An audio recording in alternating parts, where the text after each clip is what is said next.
E aí, pessoal? Boa tarde, sejam bem-vindas, sejam bem-vindos à nossa última aula do curso Comida de Pensar. Hoje a gente vai só amarrar essa embalagem aí, né, de discussões que a gente começou a ter. A gente traz, então, um panorama da gastronomia, eu trouxe, né, nesse curso, tentando estabelecer a gastronomia como um campo de estudo a partir da ideia das ciências gastronômicas.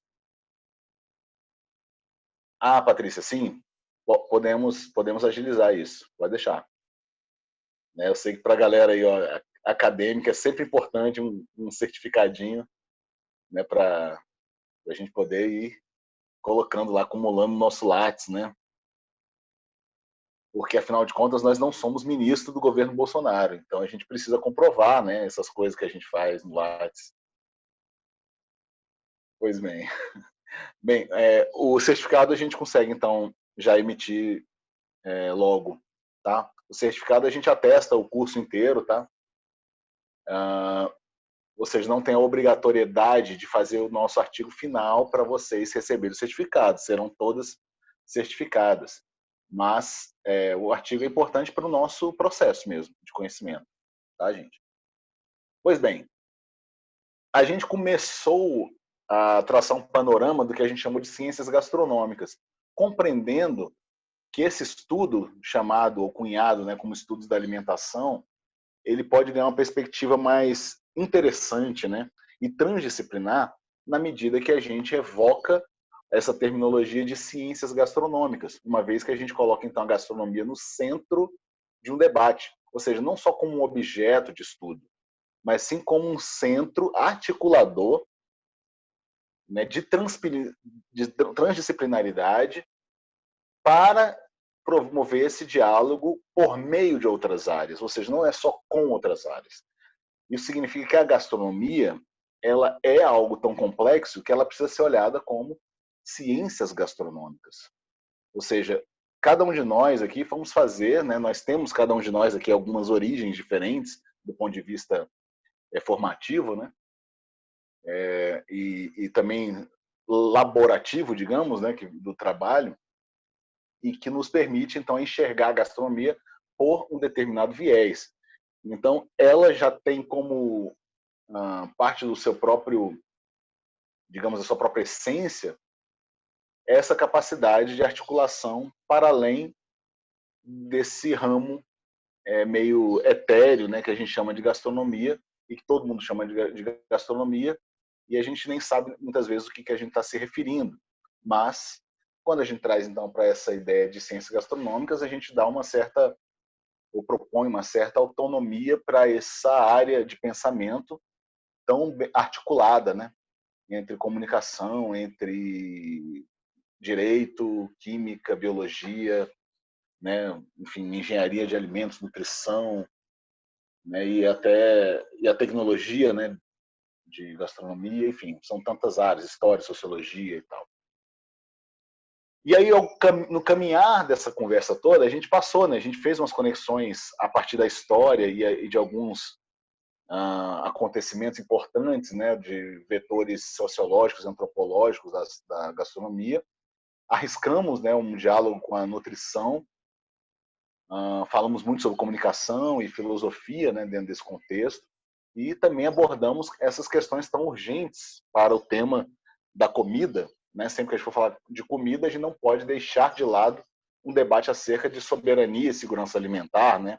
Nem biodiversidade, como a gente trouxe para a nossa pauta. Ou seja, o espectro da fome está ainda aí, né? Batendo a porta, não só da nossa nação, como do mundo, né? Enfim, e chegamos agora nessa costura, nesse nosso roteiro, no final deste módulo chamado Ação e Pensamento. Falamos muito de ação neste módulo, né? Inclusive na última aula, evocando a importância da ação política, ou seja, dessa organização política para fins de consolidação de mudanças e transformações na nossa sociedade, de fato. E hoje a gente encerra a nossa conversa trazendo então uma abordagem um pouco mais aprofundada acerca do pensamento, que é esse pensamento que a gente quer propor, ou seja, final dessa aula, vamos terminá-la fazendo um exercício até coletivo aqui para um pensamento contemporâneo da gastronomia. Espero que seja bem bonito aí para a gente essa e bem. Eu sei que tem muito de utopia, mas vai ser também muito de poesia também para a gente poder trazer para discutir um pensamento, né, para a gastronomia.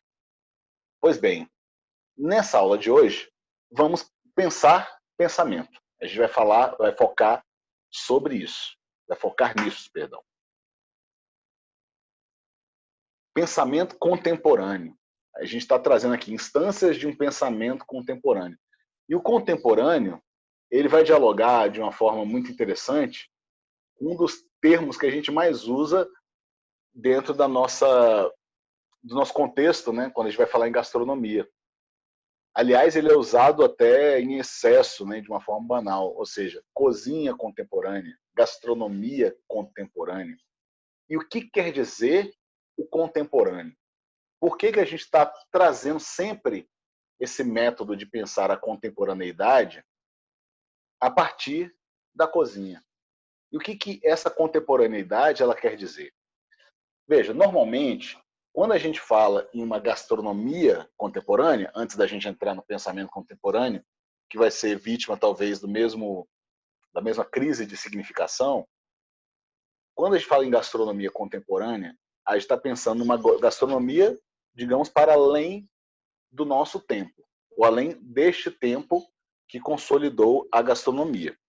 Então, a gente teve uma ideia de gastronomia contemporânea no momento, então, das grandes vanguardas, né? Quando a cozinha francesa ela se reinventa para uma cozinha não mais clássica, só que uma cozinha que tenta trazer uma linguagem um pouco renovada, isso nos anos 70, com essa mudança da Nouvelle Cuisine francesa, você vai ter também o início aí de um processo de diálogo transdisciplinar, aliás, entre o ofício da cozinha com os valores ou as ciências que estão por trás das químicas dos alimentos.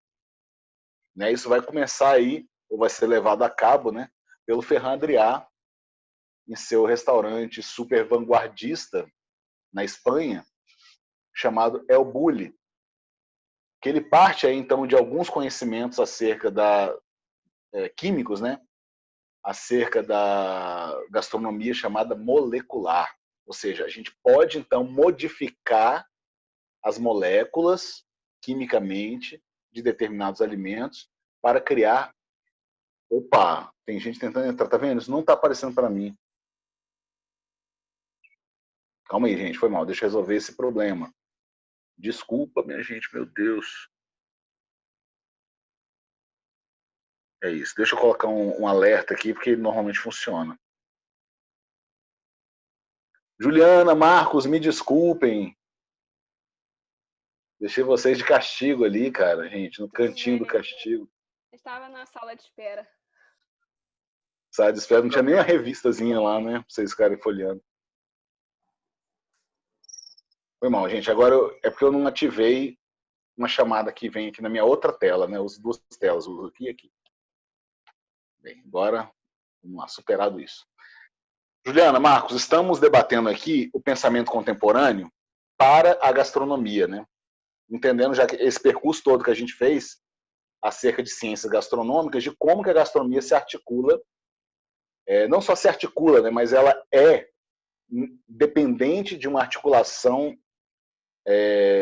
necessária e orgânica, né, com toda essa diversidade de áreas de conhecimento. Não que outras áreas não o sejam, mas a gastronomia de um modo muito particular, porque ela vem historicamente sendo cooptada, né, por uma área de saber ou por outra, né, e ela própria tentando se fazer ou se consolidar como uma própria área de saber.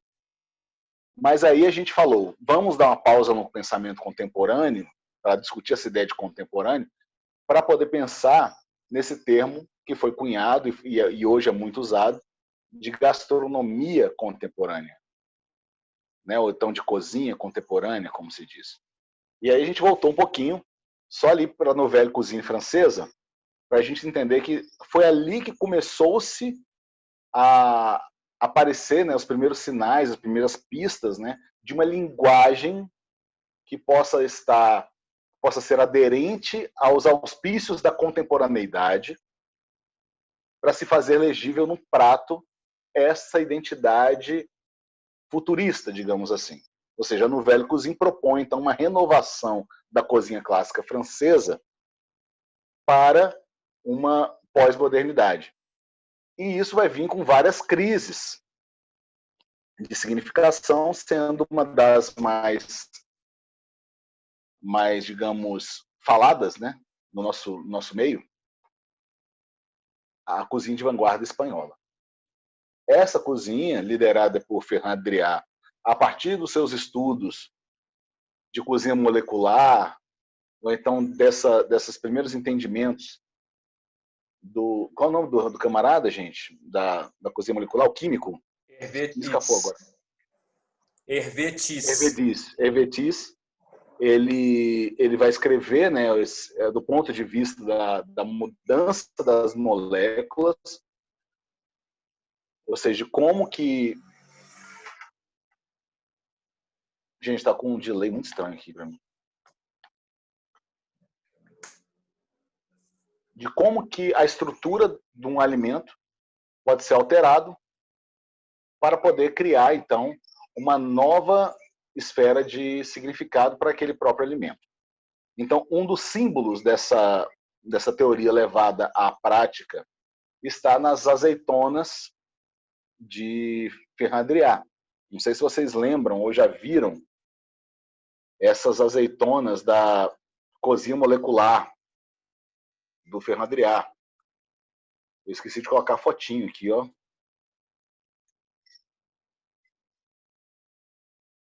Mas eu vou mostrar para vocês. Só um instante.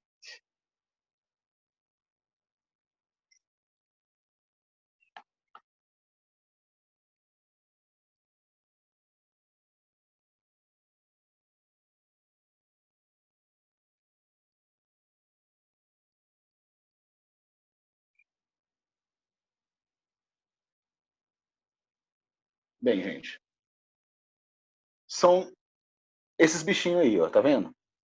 Azeitonas. Foi só o prato que o Ferran Adrià usou e que expressou muito bem essa teoria do Hervé Diz, que eram azeitonas. Só que essa azeitona parece azeitona, mas ela não é a azeitona. A sua estrutura molecular foi modificada. Então isso, na verdade, é uma bolha líquida, sabe? Então ela tem um conteúdo de azeitona, o sabor de azeitona, mas ela teve sua estrutura molecular modificada para que se criasse uma nova experiência no paladar. Ou seja, a azeitona que você estava acostumado a mastigar a carne dela, ela se torna, então, uma coisa um pouco mais liquefata, digamos assim. Então, quando você coloca na boca, isso explode. Então, muda-se, então, até a percepção do alimento que você está ingerindo nesse momento. Então, gastronomia contemporânea, ela começa a ser utilizada como um termo legível para o nosso tempo a partir daí, a partir dessas inovações que tinham muito de tecnologia, tinham muito também de ciência, né, ciência química e física, né, dos alimentos. Ou seja, você tinha uma estrutura por trás que permitia que você modificasse, né, essas fórmulas. Então, essa seria uma grande inovação. Foi daí que apareceram esse tanto de técnicas, né, de esferificação, de espuma, que até hoje se fala muito. Obviamente que esse tipo de gastronomia, gastronomia molecular, oitentista, digamos assim, ela caiu, na verdade, numa certa banalidade neste momento que a gente fala agora. Veja, já são quase 40 anos, não é isso? De você ter o acesso, a aproximação à cozinha chamada molecular. E ela foi uma cozinha que não foi muito, ela não foi popularizada. Veja, ela foi popularizada no métier gastronômico, ou seja, para profissionais, gourmands, gente interessada em comida, gente com grana. E dentro do signo, que a gente já falou do tempo dos prêmios, né, das grandes premiações, isso se fez muito significativo, né, para a gente poder tentar expressar assim, ora, e aí, o que é essa cozinha contemporânea? Pois bem, nesse momento, a gente continua discutindo cozinha contemporânea. E a cozinha contemporânea, ela dá um passo para trás. Ela começa a voltar a ser uma cozinha, ou representar uma cozinha clássica. E aparece um monte de restaurante contemporâneo que vai entender a contemporaneidade não mais a partir do alimento, da comida, das receitas. Vai aparecer um monte de restaurante que vai pensar no contemporâneo a partir digamos, dos componentes periféricos ou dos coadjuvantes da cozinha. Então a louça, ela começa a ganhar um significado. Ah, sim, Marcos, bem lembrado, um ponto bem interessante que eu realmente não tinha me tocado. Foi popularizada, sim, essa ideia, né? Quer falar, Marcos? Pode ficar à vontade. Não, desculpa a interrupção, é porque a gente associa essa coisa do uso do químico, né, muito à cozinha molecular, mas a cozinha molecular ela conseguiu trazer para a cozinha de restaurante os químicos da indústria, né, que fizeram verdadeiras mágicas aí nessas transformações, né, como a própria azeitona e tudo mais, os géis, as espumas. Isso já era coisa que a indústria já utilizava para nos nossos produtos do dia a dia, né? Para engrossar o iogurte, para dar uma consistência lá numa coisa que não teria, para emulsificar, juntar um óleo com água, enfim. A gente não vê muito por esse olhar, mas a cozinha molecular, na verdade, estava capturando ali o que já era uma coisa bem popular, ainda que escondida, né, aos olhos do povo, né? Que a gente come sem ver o que está ali dentro, né? Exato, exato. Muito obrigado, Marcos, pela contribuição. Muito boa sacada. De fato, né? Porque a indústria já tinha, então, já se utilizava, já se beneficiava, né, dos estudos químicos que já vinham aí de muito tempo acerca da modificação dos ingredientes, principalmente nessa transformação para pós, né, que foi muito importante, né, você transformar um alimento ou um sabor, né, em pó, porque aquilo ali você podia transformar ou então modificar vários alimentos, pelo menos do ponto de vista de sabor, sem precisar de um processo mais apurado, né. O que a cozinha então molecular vai fazer, né, com o Ferran Adrià, é levar isso para um nível reconhecido, ao menos, né, por essa esfera ou por esse métier da chamada alta gastronomia. Então ele vai, obviamente, ter alguns processos mais elaborados do que a indústria, né, porque afinal de contas ele vai se deter a fazer essas transformações de modo mais consciente para gerar as epifanias, para gerar as experiências, né, de um restaurante, mas à medida em que a gente vai chegando neste momento que estamos agora, em que essa distância em relação aos processos químicos começa a aumentar novamente, você tem um movimento muito liderado pelo Noma, inclusive, que é aquele restaurante que já foi eleito várias vezes melhor do mundo, restaurante de Copenhague, né, o dinamarquês, do René Redzepi. Noma, ele lidera um determinado movimento de você mexer o menos possível no ingrediente. Ou seja, você manter as suas estruturas moleculares, e isso também começa a ser reconhecido como um pensamento contemporâneo para a gastronomia. Ou seja, a gastronomia contemporânea vai se fazer a partir também do entendimento de que posso gerar uma nova camada de significação, então de experiência, a partir do alimento in natura, só que é rearranjado nessas louças. Então, as louças do Noma eram assim absolutamente pensadas, né, dentro da proposta de você criar um prato. Então, hoje, se você vai para uma consultoria com um gastrônomo, consultor, e aí tem aí a Patrícia, o Marcos, né, nossos representantes da gastronomia profissional aí, que podem atestar isso, os valores que o empresário está querendo receber de um consultor gastronômico não se limitam à receita que ele vai fazer lá. Aliás, o papel do consultor gastronômico vai ser de, olha, para você servir isso, você precisa dos seguintes elementos. Isso está para além da lista de mercado que você precisa fazer para poder colocar aquela receita no prato. Você precisa pensar no prato, na iluminação, enfim, na decoração, no design de interiores. Vai ter grafite na parede interna ou não? Que, aliás, para mim é uma das grandes aberrações, sinceramente, porque vai contra exatamente a proposta do grafite, né? O grafite ele busca criar uma certa crise na gentrificação e nesse urbanismo neutro, higienizado, para poder gerar uma interrupção mesmo, estética, sabe? É uma intervenção. E quando você coloca isso dentro, fechado nas paredes, né, de um ambiente interno, você está domesticando o grafite. Então o grafite se torna aí apenas um adereço também, né, de decoração. É um quadro do Romero Brito. Não tem nenhuma diferença com o grafite. A contradição aí de novo. Vivemos nas contradições e de contradições, né, minha gente? Bem, o nosso imaginário do restaurante contemporâneo, e vai ser muito confundido com a ideia de moderno, porque ainda usamos muito, né, esse termo moderno, para não se referir mais ao modernismo ou à modernidade, mas sim à contemporaneidade ou à pós-modernidade, usamos moderno. E para isso vamos assistir aqui um videozinho antigo do Porta dos Fundos. Se você estiver vendo a gravação, clica no link aí para dar uma conferida. Talvez vocês já tenham visto, mas vamos dar mais uma olhadinha de novo, porque é bem curtinho. Já tinham visto, gente? É porque tem uns anos também, né? Então acho que não estava lembrando. Esse é o imaginário, né, de um restaurante contemporâneo que as nossas crises estéticas nos trouxeram a compreensão, entende? Então, não só a ideia das pequenas ou das mínimas porções, mesmo que em enormes quantidades, né,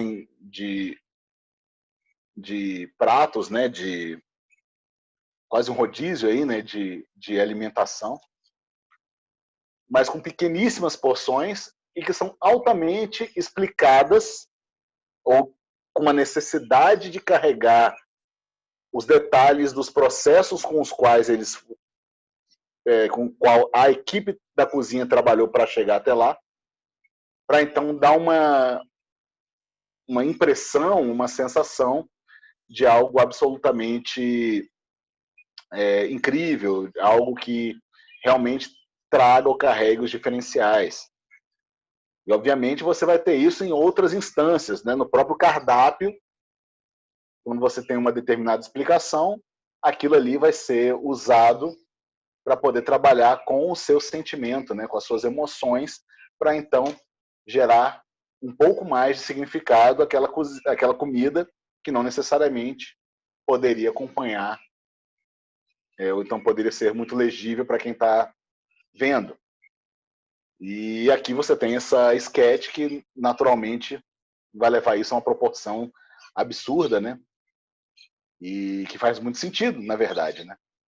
Em todo o seu absurdo, você encontra ali uma relação muito fácil, muito próxima com o que a gente tem visto nesse entendimento do contemporâneo. Ou seja, o contemporâneo ele se torna, então, mais uma narrativa e não mais, de fato, um ideal ou muito menos um pensamento contemporâneo. E é isso que começa a faltar quando a gente começa a pensar o que há de novo para a gente poder criar na cozinha ou na gastronomia. Então a gente precisa criar narrativas.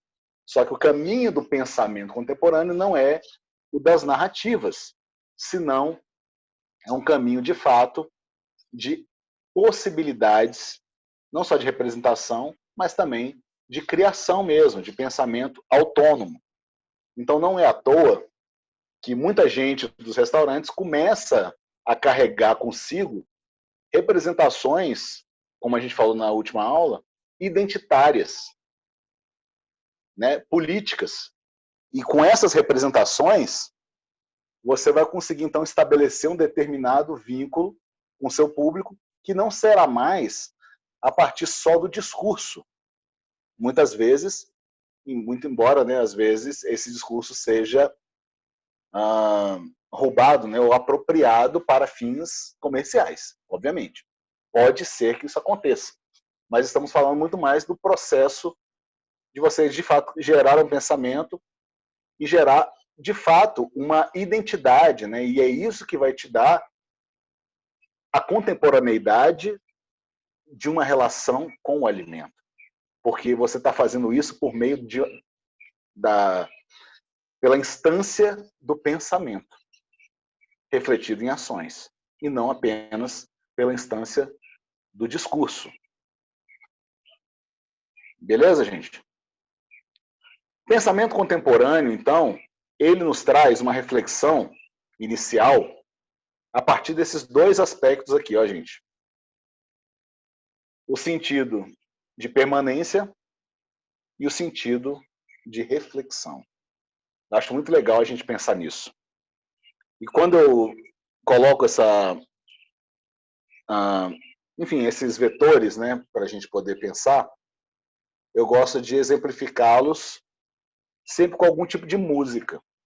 Porque eu acho que a música, né, como ofício, bem como também a comida, enfim, qualquer ofício, né, ele pode ser muito bem representativo desses vetores de permanência e reflexão, que logo explico para vocês. Mas antes vamos ouvir uma música bem legal. Eu acho que a música instrumental, ela carrega muito esses dois sentidos, sabe?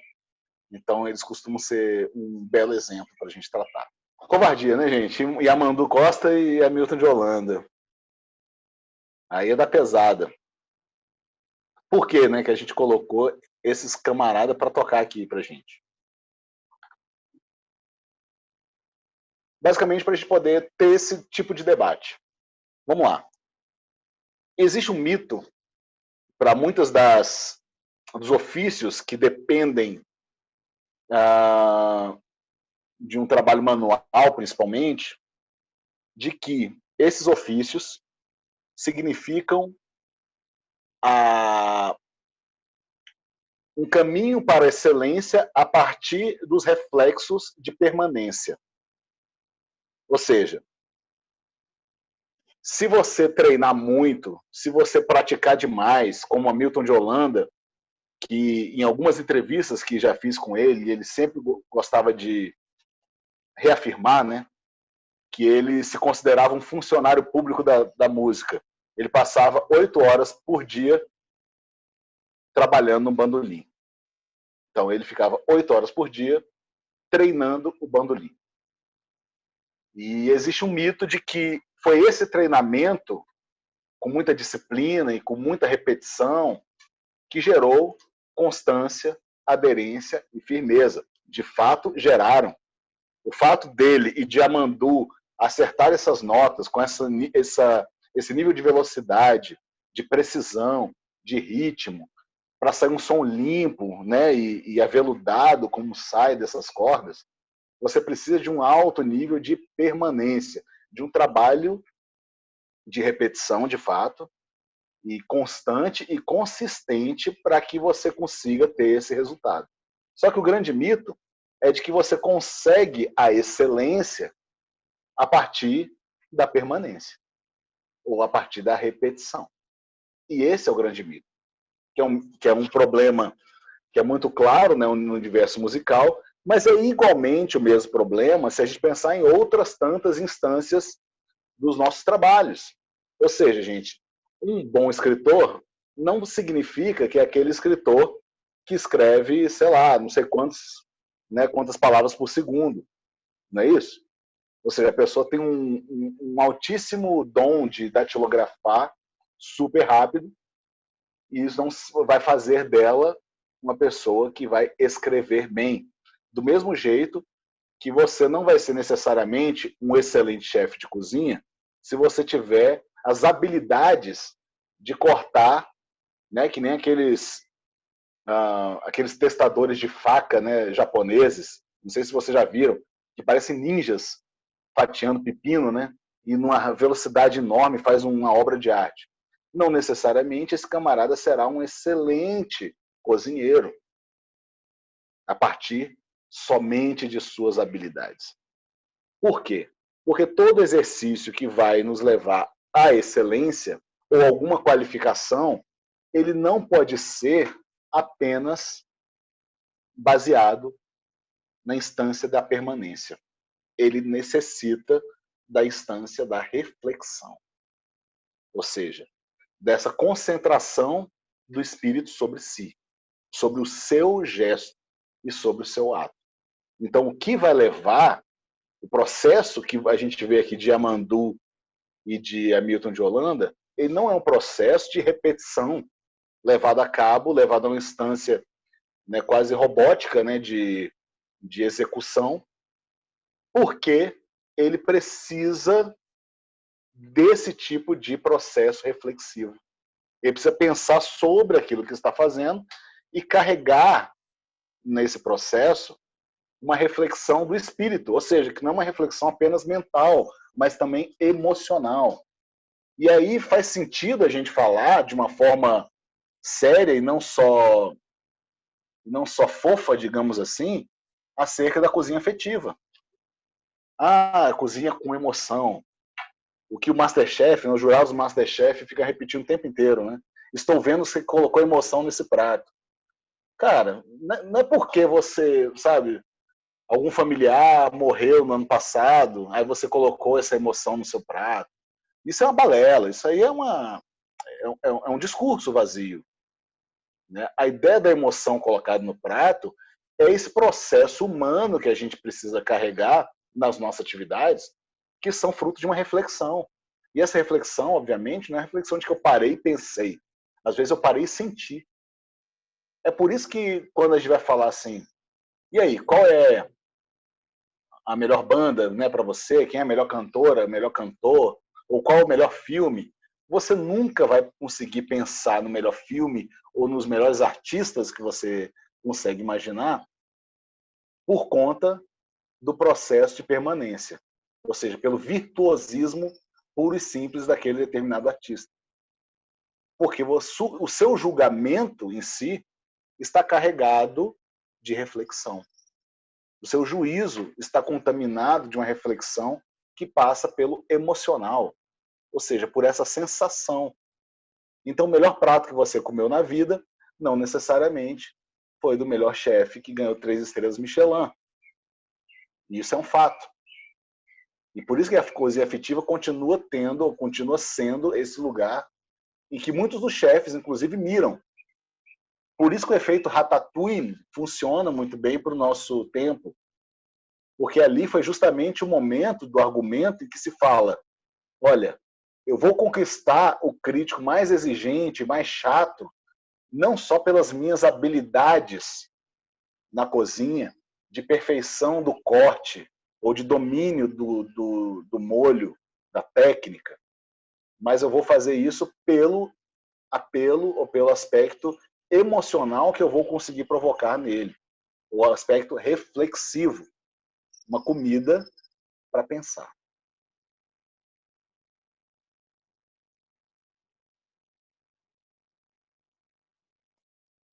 Opa, o que eu fiz? Vou sair da apresentação só um pouquinho. Gente, esse preâmbulo é para nos levar a um debate acerca de como que a gente vai conseguir pensar, como que a gente deveria pensar a gastronomia ou a comida. E isso vai se dar também por um processo que vai passar pela gente compreender, né, ou pela nossa compreensão do significado social do trabalho. Nossa, o que isso tem a ver, né, gente? É importante, pessoal.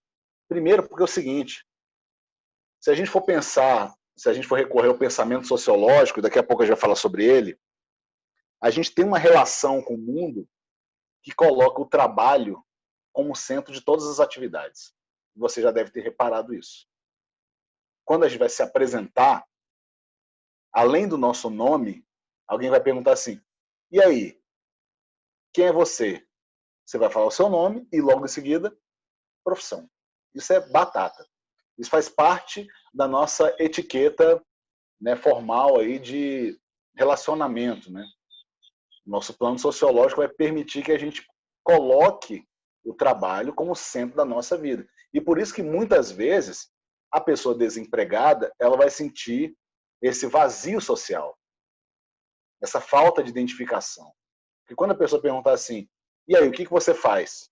E aí vem o constrangimento de falar que é desempregado ou está à procura de emprego, e aí a gente vai criar vários tipos de narrativa para tentar superar esse impedimento, né, da realização de um contato social. Que vai ser, por exemplo, falar assim: eu estou nesse momento em uma fase de mudança de atividade, né? Enfim, você começa a perder sua identidade pela ausência de uma identificação com o trabalho. Ou, no limite, você vai recorrer à profissão, à diplomação que você tem, né? Ou então ao tipo de ofício que você já trabalhou a vida toda, enfim. E você vai se identificar, então, como estudante, como jornalista, como cozinheiro, como qualquer coisa, de um modo genérico. Ou seja, a relação de trabalho, ela vai vir junto com a nossa relação com o mundo. Durkheim, Emile Durkheim, né, aquele sociólogo, que eu acho ele brilhante, aliás, um camarada super usado pelo pessoal que trabalha com metodologia científica, porque esse cara é tipo um gênio da metodologia, né? Ele escreveu uma tese sobre suicídio, que é muito usado em aulas de metodologia científica. Não sei se já tiveram esse contato com esse texto, O Suicídio, de Emile Durkheim, em que ele vai, de fato, fazer uma tese a partir desse fenômeno sociológico que é o suicídio. Enfim, não interessa para essa conversa agora, tá? Só estava citando uma referência importante para ele. Só que dele o que a gente vai tirar, que é importante, é como que a gente se articula em sociedade. E tem duas formas, conforme ele propõe. Ele vai usar uma expressão chamada: nós nos articulamos por solidariedade e por semelhança.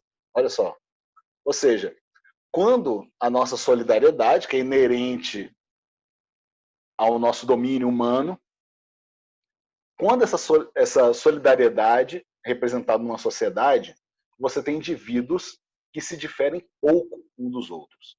Então, cria-se uma rede de solidariedade baseado nas semelhanças, porque as pessoas compartilham os mesmos sentimentos, os mesmos valores, né, reconhecem, né, os mesmos objetos sagrados. Você tem, então, uma coerência formada por indivíduos, participantes dessa sociedade, que não se diferenciaram. E por estarmos tão próximos, a gente divide desse mesmo pensamento. Uma outra forma oposta a essa é a solidariedade que ele chama de orgânica, que seria a natural, que é uma solidariedade baseada no consenso de que nós somos diferentes, ou seja, nós como indivíduos formamos uma coletividade que não tem a ver, ou que não passa pelo aquilo que a gente se assemelha, mas pelo contrário, pelo que aquilo que a gente acrescenta de diferente nessa relação. E assim a gente entra no domínio do trabalho. E essas máximas de que no trabalho, ou seja, nesse arranjo social do trabalho, você precisa de pessoas com diferentes opiniões ou diferentes capacidades ou habilidades que, quando juntas, vão funcionar como se formam o corpo humano, em que cada órgão depende um do outro e desempenha uma determinada função. E é a partir dessa instância que a gente precisa pensar também na comida. Porque a comida se arranja na nossa sociedade por meio dos arranjos de trabalho. ou dos contratos sociais que a gente desempenha, ou que a gente desenvolve e fecha, né, nas nossas relações, enfim, com o supermercado, com o produtor rural, com, né, a CSA, com, sei lá, o quintal de casa, enfim, quem for a sua fonte de alimentação. E o trabalho, ele vai estar tão importante para a gente poder pensar nas estruturas da gastronomia, que hoje um dos maiores movimentos que a gente teve, logo agora, nesse ano, né, da pandemia, de protesto, foi dos trabalhadores do setor de alimentação, que eram os entregadores de aplicativo, né, gente? Ou seja, eles criaram, a partir de uma solidariedade orgânica, que os colocava como parte integral, integrante, né, desse corpo diverso, em que cada um desempenha uma função, sendo a função, então, do motoboy pegar a comida e levar do restaurante e levar até o destino, em tempos de pandemia. Você gera uma solidariedade por semelhança que vai tentar reivindicar lugar mais, enfim, um lugar mais justo, né, uma condição mais justa de trabalho nesse arranjo orgânico. Ou seja, a solidariedade por semelhança é porque os motoboys ou entregadores de aplicativo, né, porque também tem galera de bicicleta, de carro e tal, vai se juntar então por uma luta semelhante, que é de fazer essa reivindicação nacional por melhores condições de trabalho. Ou seja, o universo do trabalho, ele domina a pauta da gastronomia. E aí eu coloquei 2 modelos de restaurante. E aqui eu estou usando um pouco o estudo, né, da minha amiga, minha colega Juliane Pimentel, do Instituto Federal de Brasília, que estuda as relações de trabalho em restaurantes de alta gastronomia. Eu vou passar esse texto dela, que eu uso inclusive para vocês lá na nossa plataforma. Mas ela basicamente vai tentar entender o seguinte: como que a gente chegou a esse conceito de alta gastronomia? E como que isso se reflete a partir das condições ou dos arranjos de trabalho? Veja, para o mundo moderno, o restaurante é o lugar em que marca o início das relações trabalhistas. Olha só, que interessante. Por quê? Porque até a Baixa Idade Média, você tinha cozinhas domésticas. Até a cozinha dos palácios reais eram cozinhas, pelo menos que funcionavam, operavam, né, numa instância doméstica. Ou seja, não tinha um serviço consistente pensando em clientela, em clientes. Então, o restaurante, ele vai nascer como esse lugar que vai estabelecer novas relações de trabalho no mundo, uma vez que você já tinha isso em outros tipos de comércio.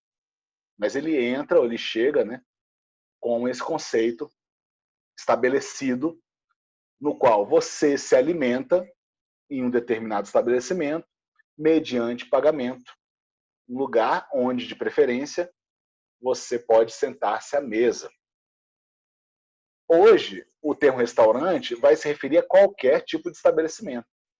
Então, na esfera de trabalho, gente, não há diferença nenhuma entre a lanchonete aí de cima e o restaurante de alta gastronomia aí embaixo. Você vai ter as hierarquias, você vai ter um sistema regulado, né, pelo Simples ou, enfim, outras instâncias, dependendo do seu modelo, e que vai ser uma relação comercial que vai depender de clientes. Então, em nada se diferencia. Mas a gente criou uma diferenciação. A gente criou uma distinção entre o que é o restaurante e o que é a lanchonete. E o restaurante começa a ser o lugar onde a gente identifica, então, um processo de profissionalização, no qual você tem sommeliers que precisam ter determinados títulos, você precisa ter um maître que precisa ter determinados títulos, um chefe que igualmente precisa ter determinada experiência ou titulação, enquanto na lanchonete você tem um trabalho, um arranjo trabalhista, né, com base muito mais numa aceitação popular, entendendo que qualquer um sabe fazer comida e que você pode vender aquilo apenas conseguindo gente que possa ser capaz, enfim, de executar determinados serviços. Então você relega a ideia da lanchonete, um trabalho de mera permanência, enquanto no restaurante, por se concentrar em um profissionalismo e ter uma potência, pelo menos, de criatividade, ele seria um lugar também de reflexão. Só que isso, gente, são categorias que a gente coloca ou exprime a partir daquilo que a gente entendeu como fatores que regem o mundo do trabalho. E aí a gente qualificou determinados trabalhos como trabalhos supimpas, altamente aceitos e muito legais. Filho, você não vai estudar para concurso? Que história é essa de você não fazer direito ou medicina ou contabilidade ou administração? Não é isso? Determinados cursos que vão ser identificados como esses são trabalhos, ou então profissões, ou então ocupações que vão te dar um determinado tipo de vida ou de oportunidades para você, enfim, se desenvolver e no final, na verdade, ganhar dinheiro. E você limita outros ofícios que não são geradores de impacto social desse ponto de vista, né, com toda essa força, e o chama de subempregos. Ou seja, o chefe de cozinha ele vai ser reconhecido, mas o chapeiro no restaurante ele é subemprego. Muito bem que a ideia de subemprego ela pode estar relacionada à quantidade de renda que você recebe. Só que, no nosso imaginário social, o que acontece é que você está menos qualificado. Você é menos interessante ou vai ser um partícipe menor nessa relação de solidariedade orgânica. Então você não vai se reconhecer ou reconhecer o outro a partir de um trabalho igual ao seu. E aí a gente começa a ter distinções tão graves que vão pautar toda a nossa forma de se relacionar. Nesse caso nosso, nesse nosso recorte, na hierarquia de um restaurante, da formação de um restaurante.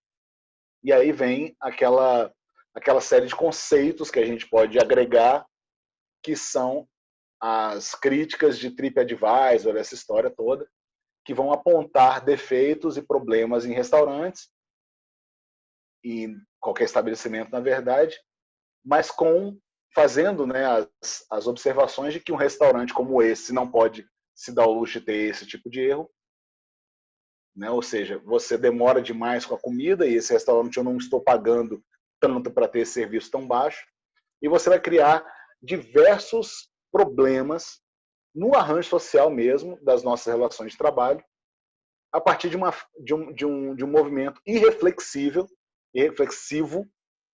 que exige de você uma excelência.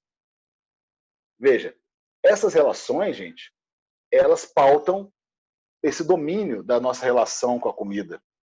Ou seja, tudo que a gente falou até agora, e a gente acabou não entrando até então nessa discussão, a gente estava esquecendo nessa nossa conversa, né? E a gente traz agora a lembrança de que toda essa complexificação de processos, ou seja, relação com os fornecedores, até passar pelo discurso midiático que você precisa ter, em tempos de marketing digital, principalmente, você está esquecendo, então, de outra instância, que é essa instância do social. E aí do social, das relações entre pessoas que ocupam esses lugares. Então, essa relação, gente, precisa entrar na nossa pauta para a geração de um pensamento gastronômico. Quando a gente fala em gastronomia, e principalmente em restaurantes, sendo esse símbolo da gastronomia, ele precisa levar em consideração as novas relações.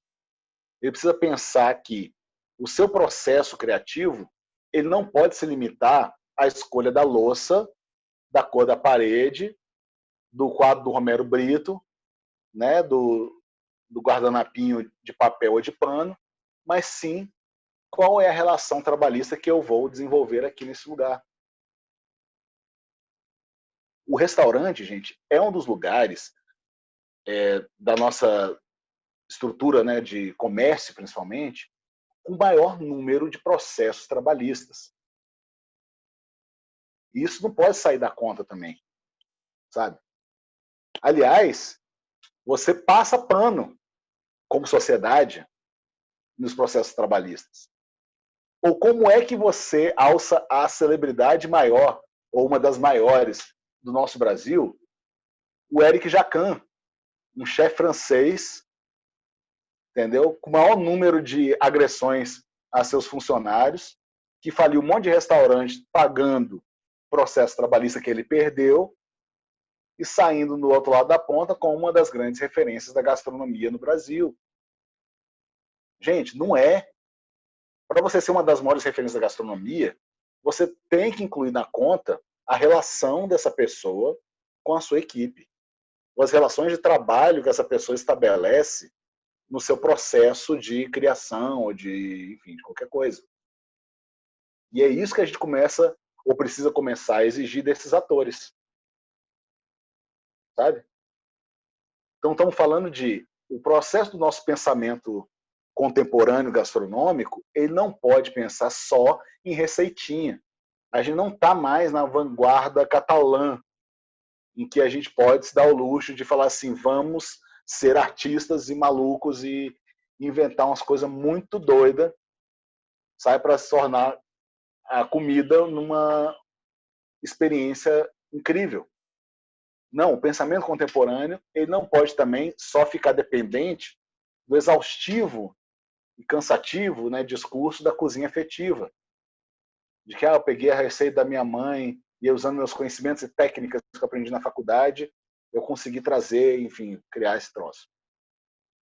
Então, assim, essa romantização que a gente tem do que é uma gastronomia contemporânea, ela precisa ser colocada em xeque, para que a gente possa ter a reflexão correta a ser feita. Deu para entender até aí, gente, a nossa conversa? Querem falar alguma coisa? Marcos, diga lá. É uma fala muito pertinente, né? Eu fui chefe de cozinha por alguns anos aí na minha carreira de cozinha. Eu tenho quase 20 anos de cozinha e da área de gastronomia, apesar de ser professor atualmente. E desses quase 20, mais de 10 foram dedicados à vida de restaurante, né? Quando eu comecei como aprendiz, enfim, e tive a oportunidade de chefiar restaurantes e é muito louco como a gente vê uma barreira física, literalmente, uma barreira que coloca da porta da cozinha para dentro, da porta da cozinha para o salão e esconde coisas, esconde realidades, esconde práticas, esconde relações, esconde diversas questões aí que quem está do lado de fora está literalmente protegido pelo glamour que está ali, né, produzido de estética no salão, porque normalmente, inclusive essa é uma fala comum, né? Gasta-se um tubo de grana para decorar o salão e a cozinha está podre, caindo aos pedaços. A equipe mal treinada, maltratada no sentido de questões, né, trabalhistas e tudo mais, e a população, a sociedade que consome, né, que frequenta restaurantes, não entende, né, não sabe o que é a vida lá dentro, né? Ou, por exemplo, questões como, o cara fecha 11 da noite, não posso sentar aqui às 11h05 para pedir um pratinho, quando ele não sabe que aquele cara lá que está lá lavando o chão vai sair do restaurante 2 da madrugada, né, para pegar um ônibus e chegar em casa às vezes 4, 5 da manhã, né?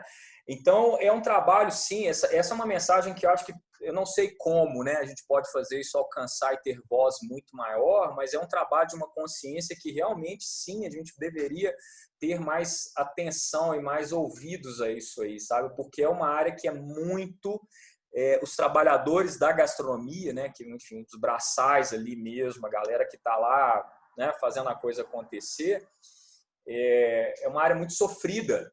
Ao mesmo tempo, você coloca lá no salão um serviço impecável, né? Aquele glamour, aquela coisa que tem ali literalmente uma barreira da porta da cozinha para dentro ou da porta da cozinha para fora, né?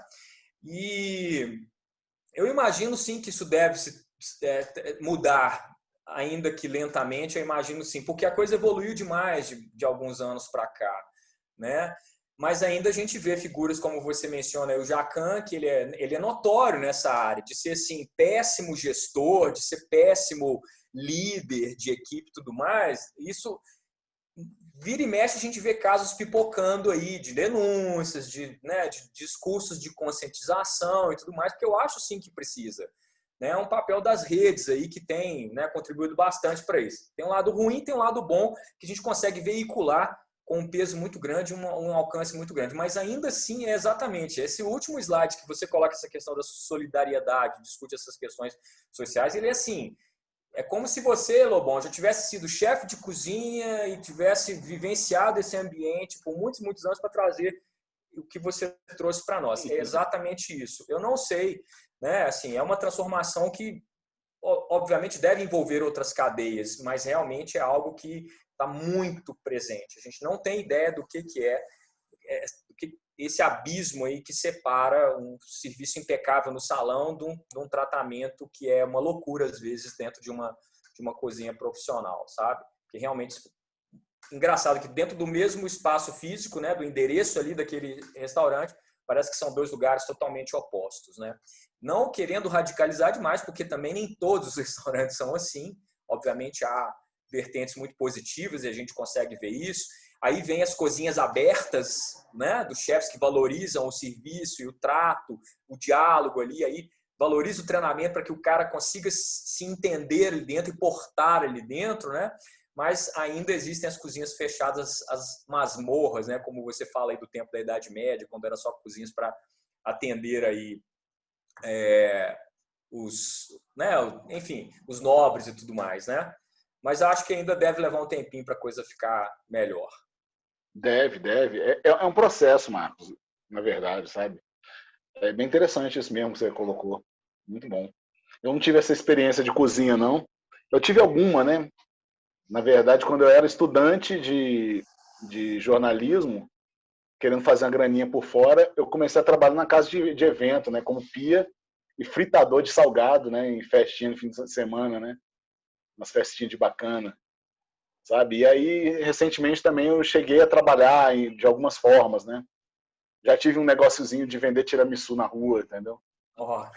Enfim, aí a gente vai juntando um pouco dessas experiências, mas também andei muito pelos restaurantes pela vivência mesmo de jornalista, sabe?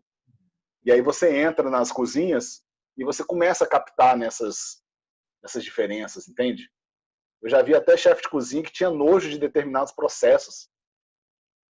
Olha só a coisa doida. O camarada tinha assim, sabe, você via uma repulsa na cara do camarada de fazer, sei lá, eu acho que na época foi até uma massa, foi até uma massa tipo de croissant, né, uma massa folhada. O camarada olhava com aquilo como um trabalho assim pesaroso, né? Enfim, e colocava o ajudante, o assistente para fazer. Legal. A discussão é essa, gente. A gente precisa trazer essa discussão para a pauta, porque ela não aparece. Você não tem programa da GNT problematizando o que está rolando na cozinha. Entendeu? Vai na cozinha, aí você encontra o Rodrigo Hilbert sem camisa. Aí é fácil, galera. Entendeu? Eu não sei se você já foi para a cozinha sem camisa, não. Oi. Não, eu queria só falar de um livro. Ele é antigo, mas ele é muito atual no sentido de falar desse ambiente, que é a Cozinha Confidencial, né? Ah, sim. Do Anthony Bourdain, que ele foi escrito, acho que em 2001 ou 2000, não sei, por aí, né?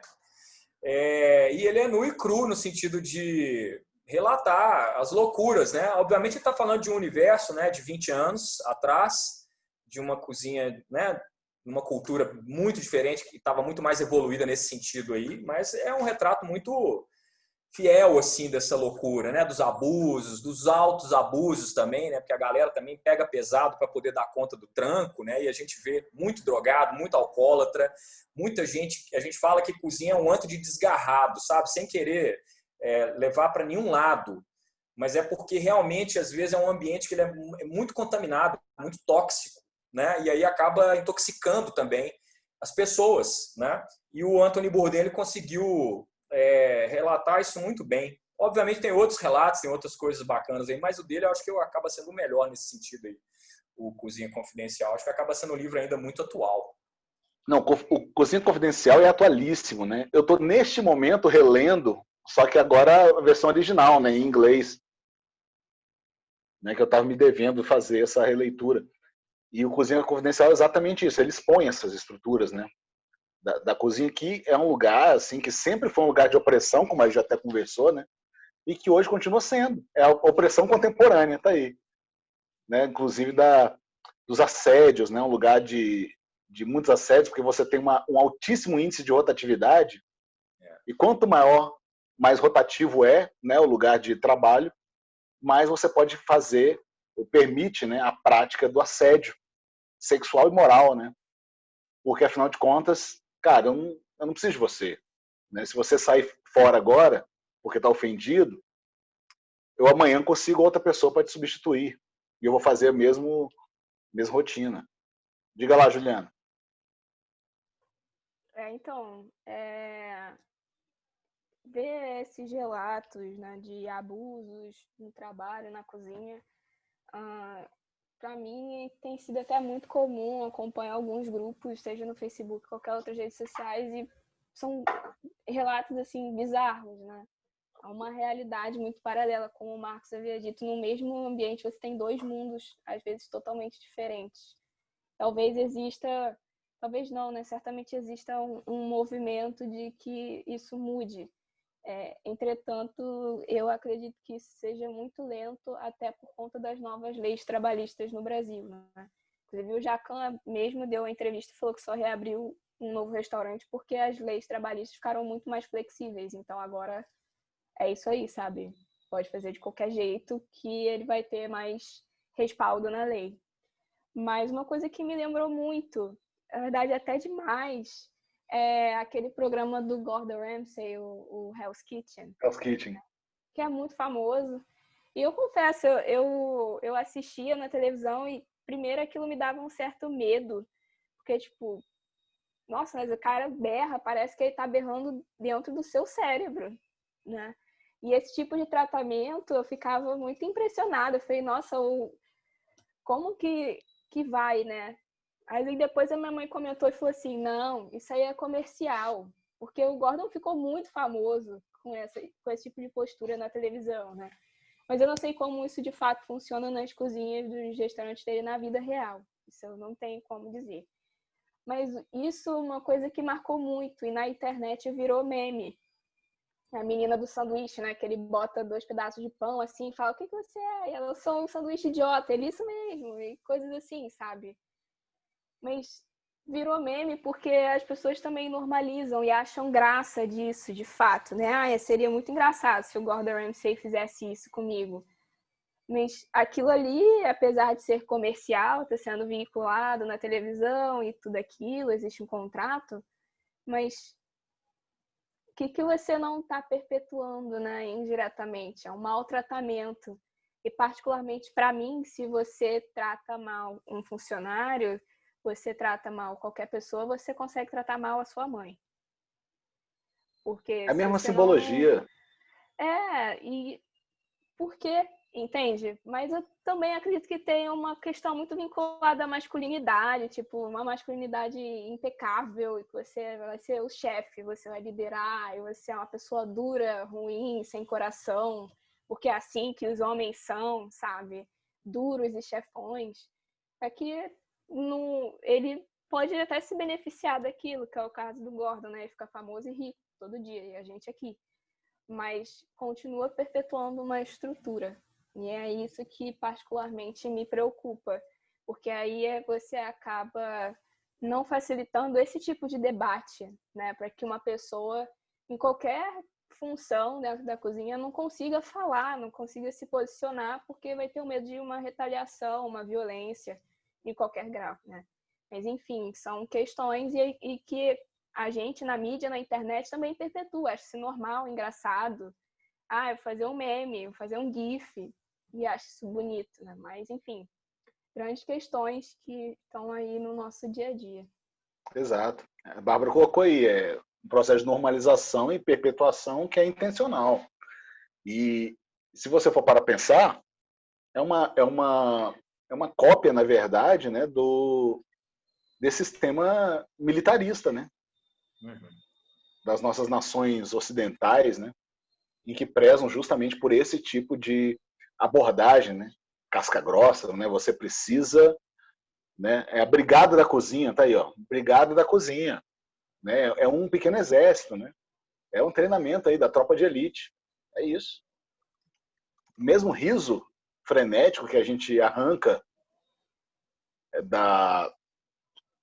do Gordon Ramsay, né? Ou do Marco Pierre White, que foi o chefe do Gordon Ramsay que o transformou naquilo.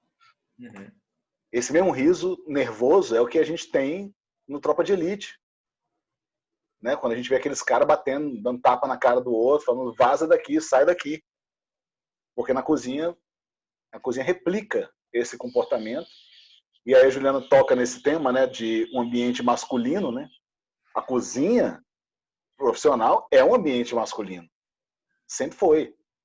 Essa mudança é uma mudança de agora. E aí você começa a ter os casos de assédio sexual, né? Antes era só o assédio moral, muito proeminente, e aí as mulheres entram na cozinha com o profissional, e aí começam a ser vítimas também agora do assédio sexual. E aí o Eric Jacan começa a se beneficiar pelo afrouxamento das leis trabalhistas, porque é isso que vai permitir a continuar sendo essa mesma persona, ou atuando dessa mesma forma como ele aprendeu. Então existe essa violência dentro da cozinha desde sempre, né? Bem interessante a gente pensar isso. E a gente acha que a flexibilização de relações trabalhistas, você negocia com o seu próprio chefe. Qualquer pessoa que não esteja vivendo uma situação de privilégio sabe que a chance de você chegar e negociar com o seu chefe é bem baixa. É bem difícil, essa situação é muito delicada. Mas, enfim, o Jacan, com esse histórico todo, e ele fala abertamente isso, consegue se posicionar num programa mundialmente visto como MasterChef. Então, assim, do que adianta algumas pessoas terem um discurso super orgânico, como o da Paola, tipo, fim da violência, não sei o quê, mas ao mesmo tempo ela tá trabalhando naquela estrutura, sabe? É uma coisa que eu particularmente vejo no movimento nas redes de tipo, totalmente, o MasterChef é uma simulação da estrutura de opressão, né? Ainda mais naquelas provas de replicar ou até nas provas em grupo, sei lá, vai cozinhar no meio do mato para 250 pessoas em 30 minutos. Basicamente vai sair algo decente. Mas, enfim, há um movimento orgânico de que se você não concorda, você não está naquele lugar, né? Eu sei que é difícil a gente se desgarrar, mas eu acho uma certa hipocrisia, entende? Quando uma pessoa que é muito amiga, ela está fazendo um discurso super consciente de valorização do profissional, uma renovação do ambiente da cozinha, nova forma de você tratar seus funcionários, e o seu melhor amigo está ali do lado, que eles se tratam como melhores amigos, faz totalmente o contrário. Então, tudo bem, é um contrato, ela tá ali para ganhar dinheiro, mas eu acho que isso descredibiliza um pouco o discurso. Enfim, é uma opinião minha. Assim, vendo, eu admiro muito a Paola, tem aí uma grande jornada na cozinha, enfim, super solista. Entretanto, nesse ponto, eu acho um pouco hipócrita. Ela faz parte da estrutura, né? Faz. Patrícia, diga lá. Eu estou nesse mundo da gastronomia há um tempo também como professora, cheguei a trabalhar fora, que também não é muito diferente, o ambiente.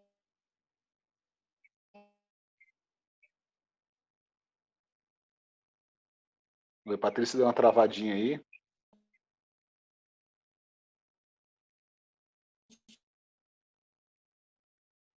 Travou, Patrícia. Enquanto a Patrícia não fala, eu também queria comentar que é bem na verdade, esse estilo, né, de se lidar com os funcionários na cozinha de certa forma, perpetuado, como eu estava comentando ali com a Juliana, intencionalmente, porque, né, você tem que ser forte para aguentar a cozinha, porque a cozinha não é fácil, não é qualquer um que consegue lidar. Então, ao mesmo tempo que existe o deslumbramento de um estudante que entra dizendo e saindo da escola dizendo que é um chefe, existe também o inverso, que não é para qualquer um isso aqui é só para os fortes, né? E existe em algum nível ainda dentro da própria escola de gastronomia, dos cursos de cozinha, ainda, dependendo do professor que você tem, ele também perpetua isso um pouco ainda. Outros já são extremamente o inverso. Então, tu vai ter isso dentro da estrutura da escola já também. Verdade. Patrícia, vamos tentar aí. Vê se aí destravou. Melhorou aí? Melhorou um pouquinho. É mesmo? Tá ruim, sim? Nossa, vai lá. Mas aí é o que ela estava acabando de falar. Oi? Pode falar. Aí travou.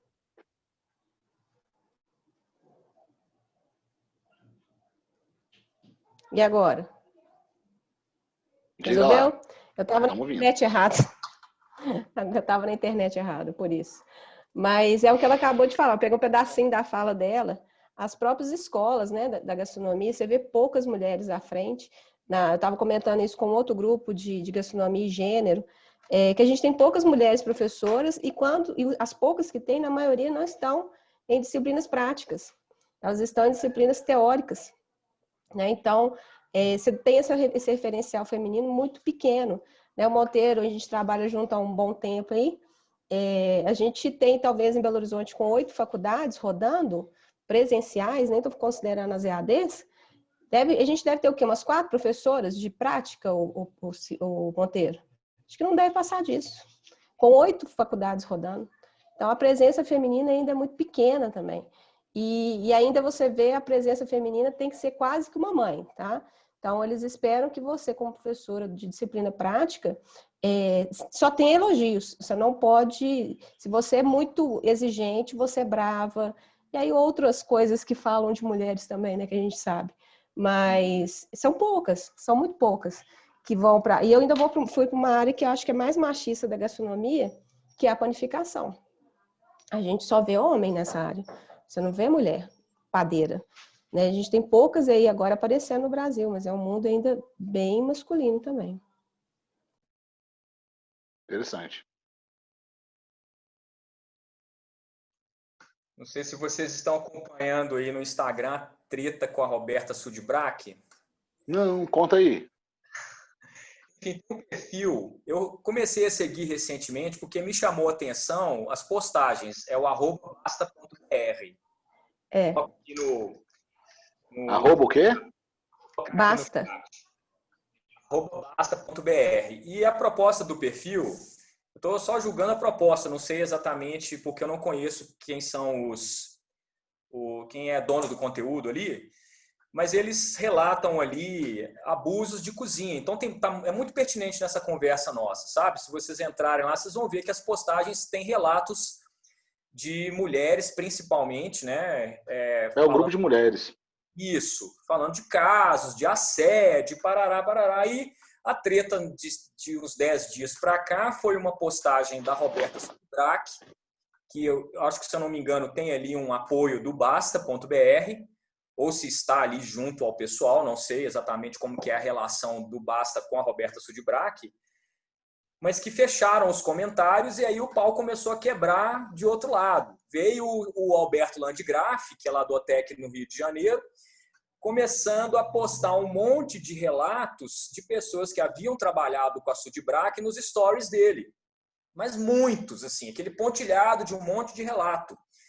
E os comentários nos posts do Basta BR bloqueados. E um monte de gente lá falando da Sudbrack, que ela é isso, que ela é aquilo, que abuso dela e de questões salariais, trabalhistas, não somente, e ainda as questões de abuso. Né? E o negócio culminou, eu não assisti, com uma live dele que ele chegou a fazer para comentar sobre isso. Eu não sei por que ele entrou na treta, por que ele puxou essa sardinha para a lata dele, se tinha alguma rusga entre os dois, mas aí o troço chegou nesse nível. Eu não acompanhei mais ali, não cheguei a ver se houve um registro dessa live, se isso ficou lá no Landgraf, mas isso ficou um tempo lá nos stories dele. E a coisa começou a pipocar em outros posts também de relatos de pessoas que haviam trabalhado, mulheres que haviam trabalhado com a Sudbrac, relatando diversos tipos de abuso, não somente pessoais, mas trabalhistas e tudo mais, né? A coisa, infelizmente, né, eu tenho que concordar que a cozinha é um ambiente extremamente machista, né, e lotado de preconceitos, mas a coisa parece que contamina o ambiente e aí passa a existir entre pessoas do mesmo sexo, como mulher para mulher, por exemplo. Né? Não é um negócio que é só de gênero, né? Só de homem para mulher, homem, né? O machista, né? Acaba que é do próprio ambiente, né? Quando a gente vê. Eu não sei se essas histórias são verdadeiras, se essa treta, né? A internet adora uma coisinha para botar fogo, né? No mato seco lá, adora, né? Pode ter relatos verdadeiros, pode não ter, mas é típico do ambiente. Obviamente, existem menos mulheres, como a Patrícia falou no caso das escolas de gastronomia, e isso se reflete nas cozinhas. Tem bem menos chefes mulheres do que homens, né? Mas a coisa acaba que contamina o ambiente em si e vira meio que a aura, sei lá, do lugar, sabe? Haver machismo, haver misoginia, e outras tantas questões de desrespeito também, sabe? Verdade, verdade. Se o ambiente é tóxico, ele vai favorecer, né, esse tipo de relação abusiva, independentemente de gênero e raça, né? Vai ser muito louco isso. Mas bem, gente, vamos seguir nossa discussão. Ela está posta, é uma discussão que a gente percebe que ela é muito ainda importante, né, e urgente, né, para a gente ter. Fica aqui então nossa reflexão, né, para a gente poder seguir adiante. Eu quero falar com vocês agora um pouco sobre o lugar do ofício. O ofício, que é esse trabalho, né, que a gente faz com as mãos e que muitas vezes a gente relega ele a um trabalho prático.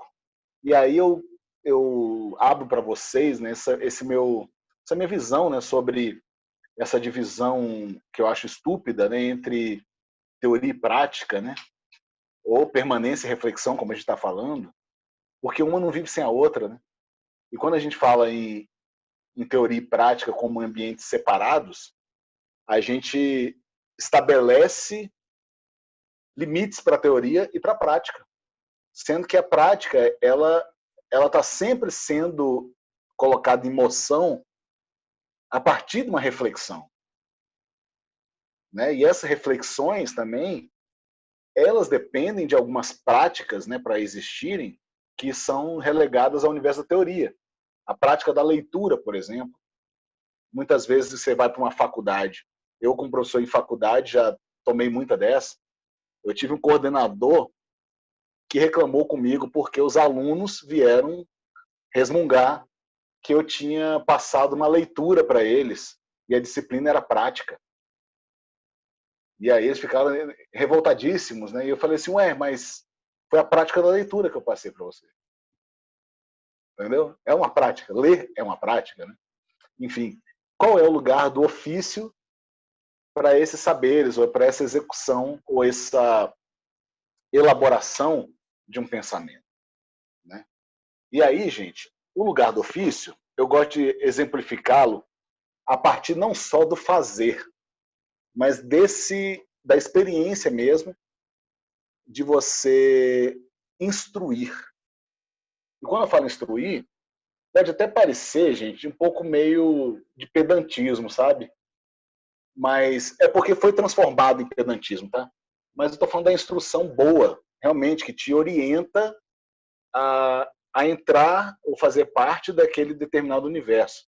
A alta gastronomia, por muito tempo, ela segurou esse bastão, né, da etiqueta para si como um lugar de exclusão. De falar assim, se você não consegue usar esse tipo de talher, ou diferenciar esse tipo de talher ou de copos para o tipo de bebida que a gente vai servir, você não pertence a esse universo. Só que ela, por outro lado, não oferece a simples instrução. Ou não faz parte da etiqueta você instruir de uma maneira tranquila, honesta, correta e orgânica acerca daquilo que você vai comer, por exemplo. Então você cria uma série de barreiras e de bloqueios, que é porque não é só elitizada, mas é elitista, exato. Porque quando você elitiza, quando deixa, né, sob esse signo da elitização, é importante para que você o mantenha, você manter o seu cliente no escuro. Né? Então, se a pessoa não tem aquela instrução para participar daquele ambiente de restaurante, então você a exclui, né, por ela não pertencer então ao seu grau social. Mas, por outro lado, o importante que a gente precisa, na verdade, convencer o nosso público, sei lá, as pessoas ao nosso redor, é de que esses acessos culturais, até pela internet, né, são facilitados. E você pode ou deve instruir, porque isso é muito importante para o processo também de compreensão de determinada cultura, principalmente alimentar. São culturas tão diversas, gente. Você não precisa instruir ninguém a comer um sanduíche com as mãos, porque a gente já normalizou isso, já se adaptou a essa ideia, né? Agora, há instrumentos que são diversos. Por exemplo, quem que já conseguiu tomar o kkk com aquela pinçazinha? Aquela pinça que usa para pegar o camarão e também um pouco da goma, né? E ele puxa a goma do tacacá. E você tem uma sopa, então, que não tem uma colher, sabe? É uma sopa com uma pinça. E faz parte do processo de você atravessar uma cultura, de você criar a instrução necessária para aquilo. E isso não pode ser mais uma barreira. E aí eu gosto de exemplificar essa questão a partir do sushi. Porque o sushi se tornou um alimento tão elitizado no início e ele ganha uma popularidade tão enorme e que você perde, então, a aproximação cultural mesmo do sushi, tal como você vê praticado no Japão, entende? E aí você transformou o sushi em outra forma de acesso, né, de prática, né? Pelo menos o seu ritual de comer o sushi, ele vai sendo modernizado, mudado, né? Veja, não é uma questão de que se há problema de você comer sushi com garfo e faca, entendeu? Assim, por mim, dane-se, coma do jeito que você consegue, né? Sabe? Porque se a gente for evocar aqui a pureza do ato, você vai proibir até o uso da liguinha, né? Mas só para a gente poder acrescentar aqui um pouco a importância, né, da instrução para os processos de relação a partir da comida, tem esse vídeo muito legal dos Munchies que eles fizeram sobre como comer sushi. Ele está em inglês, mas dá para... Acho que a legenda está em inglês, mas eu acho que dá para compreender porque é muito mais gestual, tá, gente? Então, se vocês estiverem vendo a gravação, aperte aí no link. Bem, um pequeno exemplo, né? Super didático. Como você comer sushi. Sushi se tornou esse prato, né? São vários tipos de prato, na verdade, né?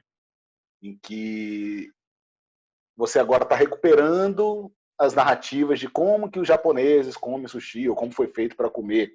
E aí, além de qualquer pedantismo que vem, porque sushi está associado, obviamente, a uma cozinha elitista, né, mais inacessível, até pelo preço dos ingredientes e tudo mais, mas você poder ter esse acesso de poder compreender de, olha, para se comer, é importante que se coma desse jeito, porque existem motivos pelos quais você pode comer desse jeito e extrair daí o melhor tipo de sabor. Porque, afinal de contas, você está falando de uma cozinha japonesa que ela é extremamente metódica, né, e ritualística e detalhista também, né? Então, diferentemente de uma cozinha brasileira, em que a gente tem a nossa própria estética, a nossa própria forma de comer também, né? Os nossos próprios rituais, o famoso o arroz por baixo do feijão ou por cima do feijão, não é isso? E a gente vai começar a ter os debates em relação a isso. Não, o arroz você coloca por baixo do feijão e depois você coloca isso por cima. Então, determinados ingredientes você mistura, outros não. E a comida brasileira é altamente misturável, né? E a partir desse nosso entendimento, é importante a gente olhar para o exterior, né, da gente e entender como que as outras culturas comem aquilo que a gente está acostumado a comer da nossa forma. Então, faz parte do processo, né, de trocas culturais, né, de simbolismos, a gente conseguir enxergar de uma forma tranquila, natural, sem essa esfera da etiqueta, né, pesando sobre nós, os processos que fazem com que a gente pense em a comida como ela deve ser comida, mas não no sentido de você tem que comer desse jeito, mas no sentido mesmo de conhecimento, aquisição de conhecimento. E esse conhecimento vem justamente desse processo de permanência, então que você vai precisar do signo da repetição, gerar algum tipo de constância para você, inclusive, ter um resultado, né, sempre mais prático. Assim. O próprio uso do hashi, ele é absolutamente limitante. Né? A gente está numa cultura com uso de talheres ou uso de mãos no limite, e usar o hashi já se torna um grande desafio cultural a ser superado. E a maioria de nós brasileiros, pelo menos pela minha observação empírica em restaurantes japoneses, né, a maioria de nós usamos muito errado o hashi, né? Sabe? E isso é por um processo que os restaurantes japoneses não fizeram, que é de ensinar o seu cliente a usar esse negócio corretamente, né? Pode ser até de uma forma divertida. E aí, falando em hashi e falando em aquisição, né, de experiência a partir da repetição, eu quero mostrar para vocês um outro exemplo importante para a gente refletir sobre isso, daquele filme Karate Kid, o original. Tá? Agora já tem até o seriado Karate Kid, né? Cobra Kai. Mas não, a gente vai lá no originalzão. Vê um trecho bem curtinho para inspirar o nosso debate. Cliquem aí no link se você estiver vendo a gravação. Cena clássica, né, do Karate Kid, eu não sei quantos de vocês se lembram ou já viram, né, o senhor Miyagi tentando pegar a mosca com hashi, e o seu pupilo, Daniel San, consegue fazer isso. Sorte de principiante. Obviamente, quando a gente está falando, está se referindo a um tipo de gesto, ou então um tipo de processo elementar, que depende apenas desse nível de repetição ou de tentativa, né? Ele vai gerar isso que se chama aí de sorte de principiante, né? O ato não reflexivo, né? Um ato apenas de tentativa e erro, né? E aí, enfim, eu acho que é um exemplo muito, muito propício para a gente pensar nesse tipo de relação, fora o pequeno gesto humorístico que você tem a partir do mestre, né, super considerado, assim, né, sendo superado por um principiante num gesto que ele tinha chamado de esse é o gesto que faz com que uma pessoa consiga qualquer coisa que quiser na vida, se conseguir fazer isso. Então, o seu aprendiz conseguiu, já na primeira tentativa, fazer o gesto mais difícil do ser humano, segundo ele. O lugar do ofício, portanto, gente, ele não é o lugar só da prática, da repetição, do labor manual. Mas sim, ele é um processo também que é digno, sim, e precisa passar por reflexão.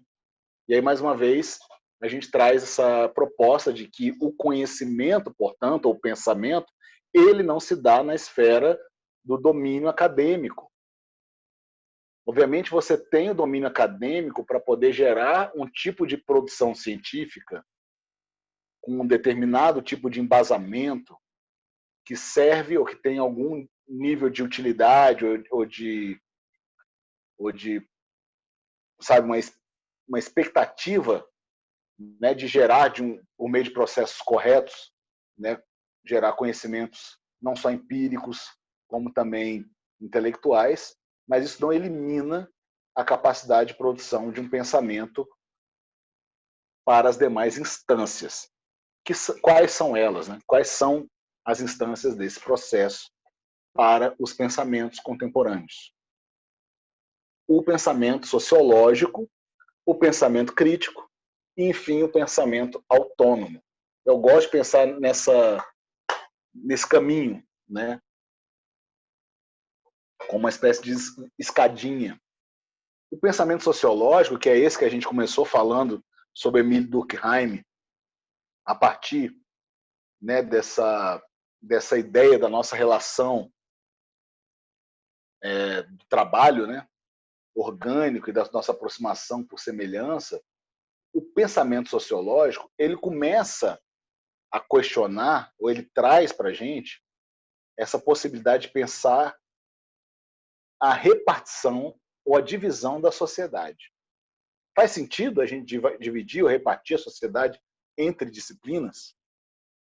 Ou seja, a gente separou a sociedade entre disciplinas, gerou vários feudos, acadêmicos ou não, né? Autorizou determinados tipos de conhecimento que possam ser úteis em determinados espaços.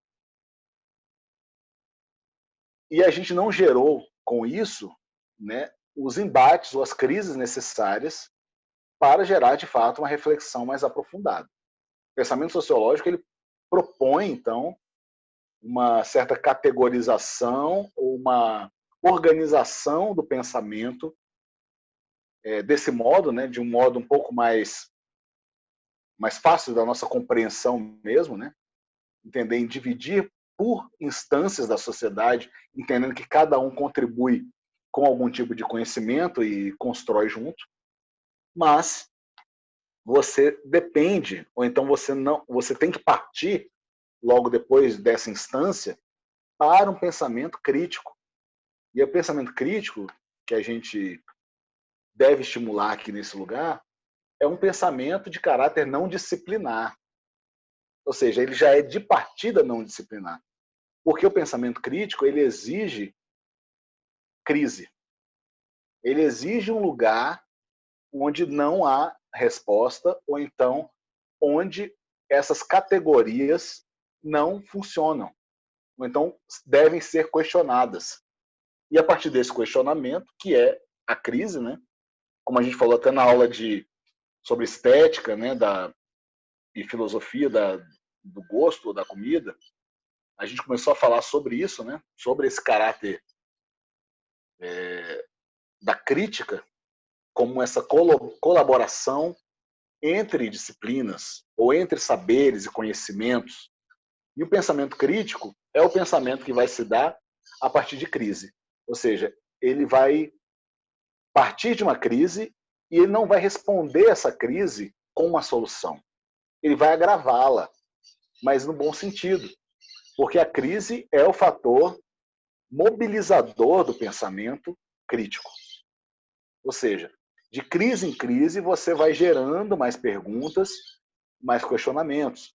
É por isso que muito do ensino religioso, por exemplo, ou do ensino militar, ou do, sei lá, que ensino é esse que está sendo proposto nesse momento, e ainda bem que fracassou nessa primeira tentativa de implementação lá da escola sem ideologia, né? Como é que é? Escola sem partido. É a escola sem o seu partido, né? Só com o meu partido. Esse é o princípio da escola sem partido. A gente não pode se dar o luxo de ter críticas, porque a crítica vai provocar crises e crises vão provocar questionamentos. E você questionar um sistema que é hegemônico, ele não beneficia sistemas que querem manter a hegemonia. Então, quando a gente fala do sistema religioso, e eu estou falando de todos os sistemas religiosos, né, porque eles partem de um princípio hegemônico, e também esse princípio militarista que começou a chegar até com a nova proposta aí de escolas militares, né, que é o quê? A obediência. Então a gente começa a perceber que o pensamento crítico ele se torna o grande campo para permitir uma batalha ou gerar algum tipo de reação primeira para essa cadeia de eventos que a gente está discutindo. Por exemplo, essas relações de trabalho. o Anthony Bourdain, quando escreve a Cozinha Confidencial, ele é altamente crítico. Ele problematiza aquela situação toda, muito embora ele se reconheça dentro daquele sistema, né, dentro daquela rotina, ou praticando, inclusive, né, aquele tipo de comportamento, né, inclusive perseverando, fazendo perseverar esse comportamento. O comportamento, o pensamento crítico, ele vai fazer com que a gente conteste essa figura ou as figuras de autoridade que estão na nossa vida. Isso não é confortável para as figuras de autoridade. Então, se o ambiente da cozinha ele é tóxico e ele é repressor nesse sentido, é muito porque ele não permite o pensamento crítico. Então, a cozinha vai se colocar como um lugar de produção criativa e, ao mesmo tempo, ela não quer se abrir para o pensamento crítico, que é o grande fator de mudança e transformação, inclusive para a produção intelectual e para a produção de criatividade. Veja, é um duplo contrassenso aí, né, que você tem, porque a cozinha criativa ela depende de um pensamento crítico, mas o pensamento crítico ele não significa um pensamento que colabora ou que corrobora as instâncias que o provocaram no princípio. Então ele vai ser sempre muito perigoso. Ou você está aberto a ele, para o bem ou para o mal, ou você pratica, então, ou você tolhe, né, essa prerrogativa do pensamento crítico.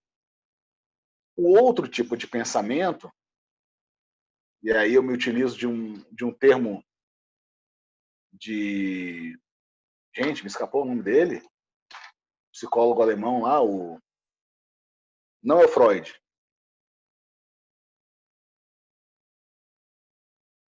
É o... Jung. Obrigado. Um termo do Jung, Selbstdenker, que ele vai utilizar, não é isso? É a terceira instância desse pensamento, que é o pensamento autônomo.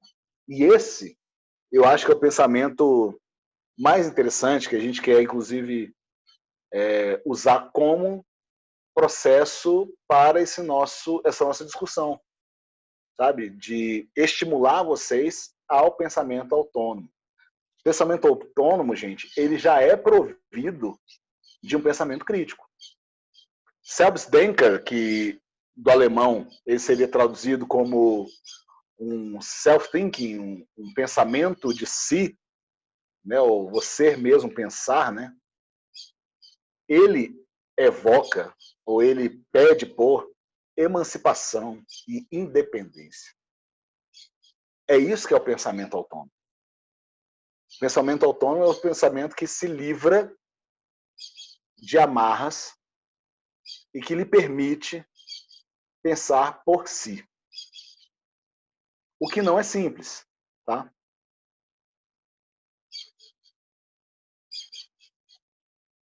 Deste modo, gente, a gente finaliza nossa jornada aqui propondo algumas, né, trazendo algumas propostas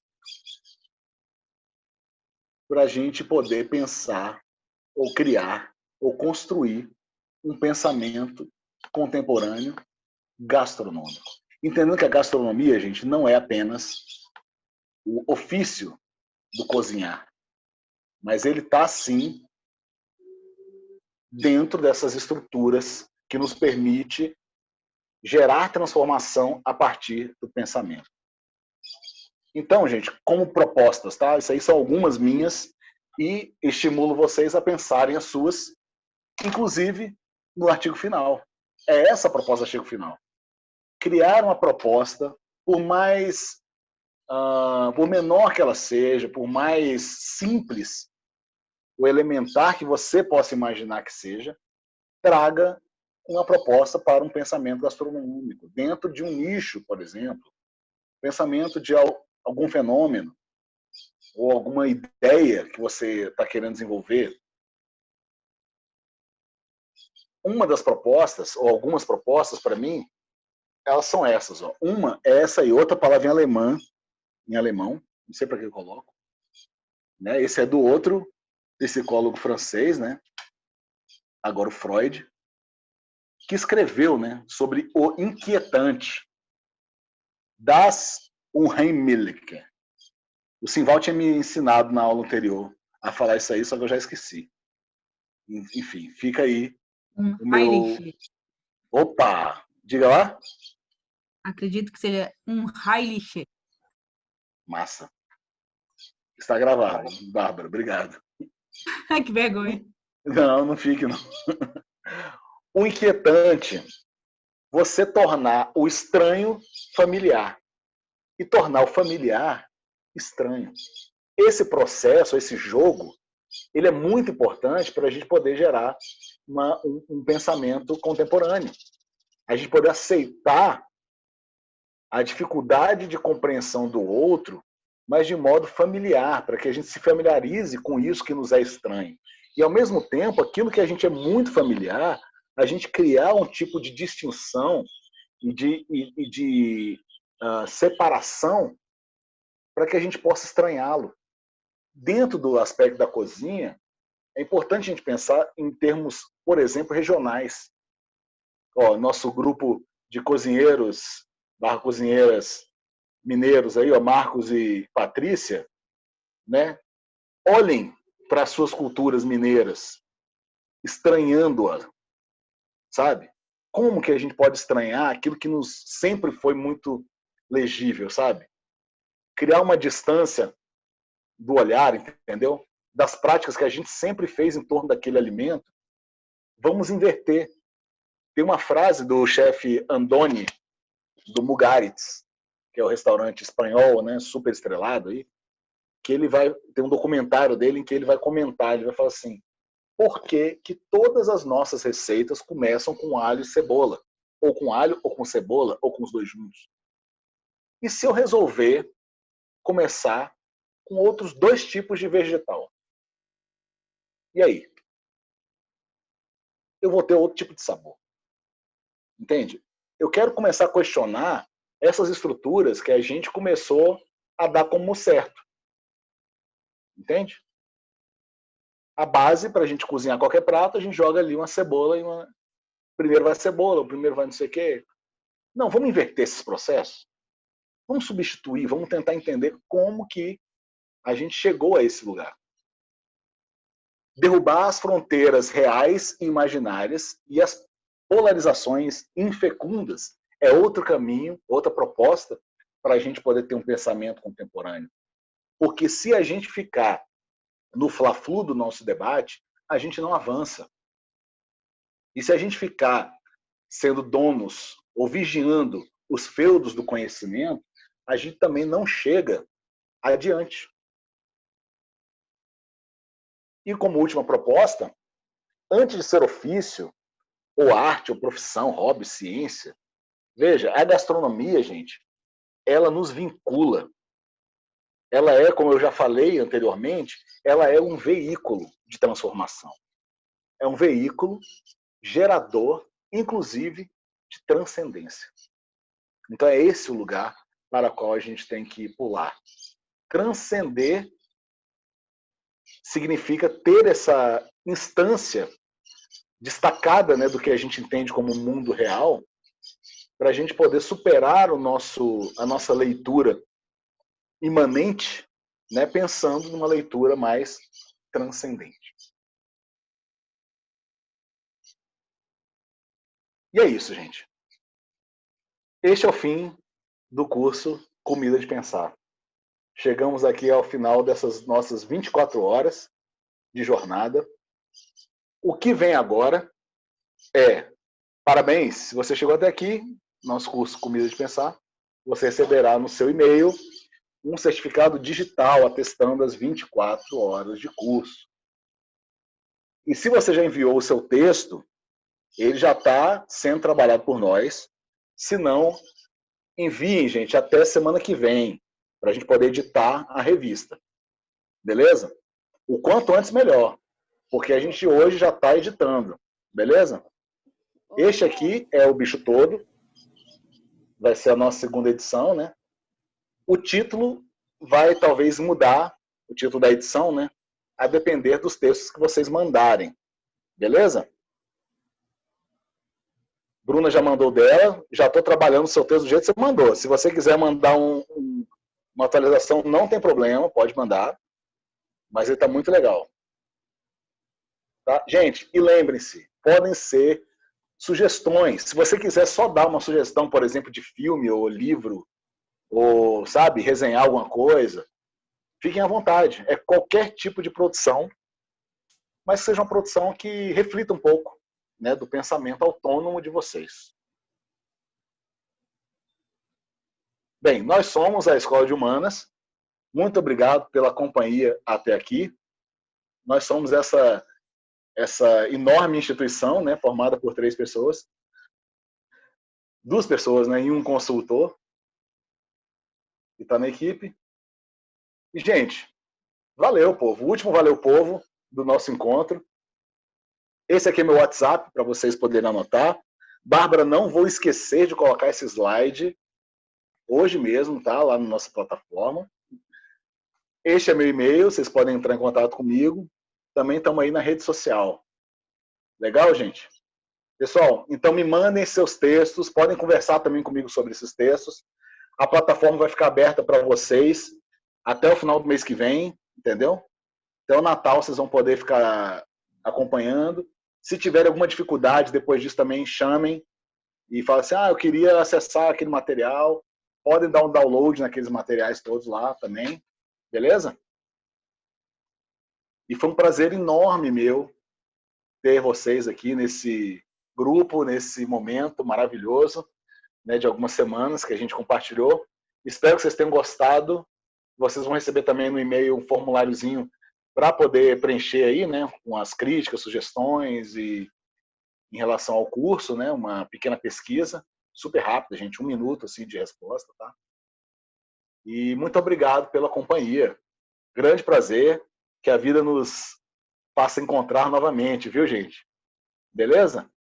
Obrigadão, gente. Valeu, povo. Um beijo. Um abraço.